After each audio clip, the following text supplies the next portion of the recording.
ایاز رحمۃ اللہ علیہ، حضرت فضیل بن ایاز رحمۃ اللہ علیہ، یہ بہت بڑے اپنے دور کے ڈاکو تھے، مشہور زمانہ ڈاکو. اور یہ ایسے ڈاکو تھے جو حج کے قافلوں کو لوٹا کرتے تھے.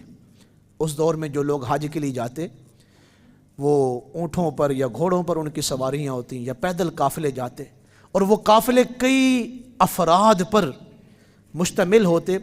تو اتنی ان کی دہشت تھی اور اتنا روب تھا اور اتنا نام کمایا ہوا تھا ڈاکہ مارنے میں کہ لوگ ان کے نام سے گھبراتے تھے. ایک خاتون جن کی جمع پونجی صرف وہی تھی جو اپنے حج کے لیے جا رہی تھیں، وہ ایک حج کے قافلے میں موجود تھیں. تو فضیل بن ایاز نے اس قافلے کے اوپر حملہ کیا. فضیل بن ایاز کے بندوں نے جو ان کے ساتھ کام کرتے تھے، وہ خاتون اپنی وہ تھوڑی سی اشرفیوں کی تھیلی بچا کے تو قافلے سے بھاگ گئی، قافلے سے باہر نکلنے میں کامیاب ہو گئی. رات کا وقت تھا، جب قافلہ ایک جگہ پر ٹھہرتا تھا تو فضیل بن ایاز جو ہیں وہ اس پر حملہ کر دیتے. وہ خاتون بھاگ گئیں تو آگے جا کے دیکھا کہ ایک آدمی مصلی بچھائے ہوئے نماز پڑھ رہا ہے. تو اس بوڑھی خاتون نے اس آدمی سے کہا کہ میں حج کی مسافر ہوں، حج کے راستے پر ہوں، ہمارے قافلے پر ڈاکہ پڑ گیا ہے، ڈاکو آ گئے ہمارے قافلے کو لوٹنے کے لیے، تو میرے پاس تو صرف یہی جمع پونجی ہے، آپ اسے بطور امانت رکھ لیں، میں صبح آپ سے لے لوں گی. اس بندے نے کہا میرے مصلے کے نیچے رکھ دیں. اس خاتون نے مصلے کے نیچے وہ اشرفیوں کی تھیلی رکھ دی اور پھر واپس اپنے قافلے میں آ گئی. صبح ہوئی تو صبح کہا کہ میں اس آدمی کو ڈھونڈوں. جب وہاں پہ آئی نہ وہاں پر مصلی تھا، نہ وہ اشرفیوں کی تھیلی تھی، اور نہ ہی وہ کوئی وہاں نماز پڑھنے والا تھا. پریشان ہو گئی. جب واپس قافلے میں آئی تو وہ سارے ڈاکو اپنا سامان اکٹھے کیے ہوئے تھے، اور فضیل بن ایاز وہ بھی وہاں پر موجود تھا اور کرسی پر بیٹھا ہوا تھا، اور سارے ڈاکو اس کے ساتھ ارد گرد کھڑے ہوئے تھے. اس خاتون نے جب اس کی طرف دیکھا تو اس نے کہا یہ تو وہی شخص ہے جس کو رات کو میں اشرفیوں کی تھیلی دے کے آئی. آنکھیں نم ہو گئیں اور کہا میرے قافلے والے تو لوٹے گئے اور میں تو خود جا کے دے آئی ہوں. تو اس سے کہا رات کو تم وہاں مصلی پہ تھے، کیسے کیسے لوگ تھے؟ تو میں نے تجھے بطور امانت اشرفیوں کی تھیلی دی تھی. تو فضیل بن ایاز نے کہا کہاں رکھی تھی آپ نے؟ تو اس نے کہا میں نے مصلی کے نیچے. کہا جا کے اٹھا لے. تنزیہ کے طور پہ کہا، مذاق کے طور پہ کہا جا کے اٹھا لے. ایسے مردہ ضمیر والے لوگ تھے. توبہ کیا چیز ہے. ایک موقع پر ایک قرآن مجید پڑھنے والے کے گھر میں فضیل بن ایاز جو ہے وہ داخل ہوئے.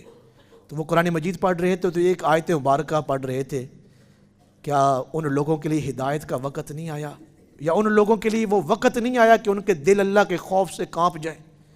یہ ایک آیت مبارکہ ہدایت کا سبب بنی، گناہوں سے معافی مانگی. پھر اہل اللہ کے پاس آئے کہ میرے گناہ معاف کیسے ہوں گے. توبہ کے لیے یہ شروع سے صالحین کے پاس لوگ آیا کرتے تھے. یہ جو اولیاء کرام ہیں، یہ جو نیک لوگ ہیں، آپ نے توبہ کرنی ہے تو ان کی بارگاہ میں آئیں، وہ آپ کو بتائیں گے توبہ کیسے کرنی ہے اور آپ کا جسم اور آپ کا دل گناہوں سے پاک کیسے ہوگا. تو اللہ والوں کے پاس آئے فضیل بن ایاز، تو آپ نے فرمایا ایسے تو معافی نہیں ہونی، اتنا بڑا نام ہے تمہارا ڈکیٹیوں میں، اور اتنے لوگوں کے جو ہے تم نے قافلے لوٹے، اور وہ حج جیسے فریضے مقدس قسم کے قافلے ان کو تم نے لوٹا. جب تک تم ان کا مال واپس نہ کر دو اور ان سے معافیاں نہ مانگ لو تمہاری کوئی توبہ نہیں. اللہ تو اپنے حقوق معاف فرما دے گا. اس توبہ کے طریقے کو سمجھ لیں. اگر بندوں کے ساتھ زیادتیاں کی ہیں تو معافی کس سے مانگنی ہے؟ بندوں سے مانگنی ہے. ایسا نہیں ہو سکتا کہ آپ اللہ کے حضور جو ہے وہ آنسو بھی بہا لیں اور رو بھی لیں، اور جو بندوں کے ساتھ آپ نے ان کے حقوق تلف کیے ہیں اور آپ مطمئن رہیں کہ میری توبہ قبول ہو گئی ہے. ایسا نہیں ہو سکتا. تو فضیل بن ایاز اب ان لوگوں کو ڈھونڈ رہے ہیں جن جن کے ساتھ معاملہ تھے.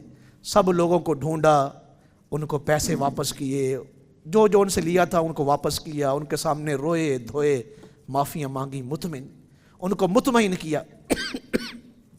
ایک سنارے کو فضیل بن ایاز نے بڑی ڈکیٹی میں لوٹا تھا، اور وہ سنارا یہودی تھا. اب وہ رہ گیا اور فضیل بن ایاز کے پاس پیسے بھی ختم ہو گئے. تو اس کے پاس آیا، یہودی سنارے کے پاس فضیل بن ایاز آئے. دکان پہ سامنے بیٹھے اور بیٹھ کے اپنا تعارف کروایا کہ میں فضیل بن ایاز ہوں. تو وہ سنیارا یہودی جو تھا وہ ڈر گیا، کہا آپ کیوں تشریف لائے ہیں؟ کسی کو بھیج دیتے، جو آپ کہتے میں اس کے ہاتھ بھجوا دیتا. تو فضیل بن ایاز نے کہا نہیں، آپ میں کچھ لینے کے لیے نہیں آیا، میں کوئی سونا وغیرہ یا کوئی پیسے لینے کے لیے. کیوں آئے ہو؟ تو کہنے لگے میں نے توبہ کر لی ہے. ایک موقع پر میں نے یہاں پہ ڈکیٹی کی تھی، میں نے جہاں جہاں قافلے لوٹے ہیں سب کو راضی بھی کیا ہے، سب سے معافیاں بھی مانگی ہیں اور سب کا مال بھی واپس لٹایا ہے. تم آخری انسان رہ گئے ہو، اب میرے پاس پیسے نہیں، تم ایسے کرو تم اپنی دکان پہ مجھے غلام رکھ لو. یہ جو دل کی کیفیت ہے نا، یہ بڑی عظیم کیفیت ہے. حضرت سفیان ثوری، ہمارے ہاں لوگ ہم سے شکایات کرتے ہیں کہ ہمارے دل چین میں نہیں. آپ نے کتنے لوگوں کو چین دیا ہے جو آپ کے دل کو چین ملے؟ آپ نے تو کئی لوگوں کے سکون اجاڑے ہیں اور آپ خود دل کے سکون کو ڈھونڈ رہے ہیں. یہ کیسے ممکن ہے؟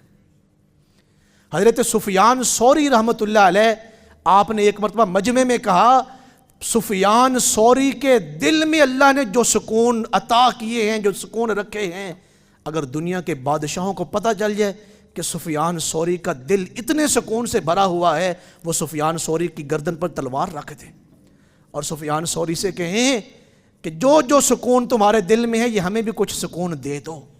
تو پوچھنے والوں نے کہا آپ کے دل کو اتنے سکون کیسے حاصل ہوئے؟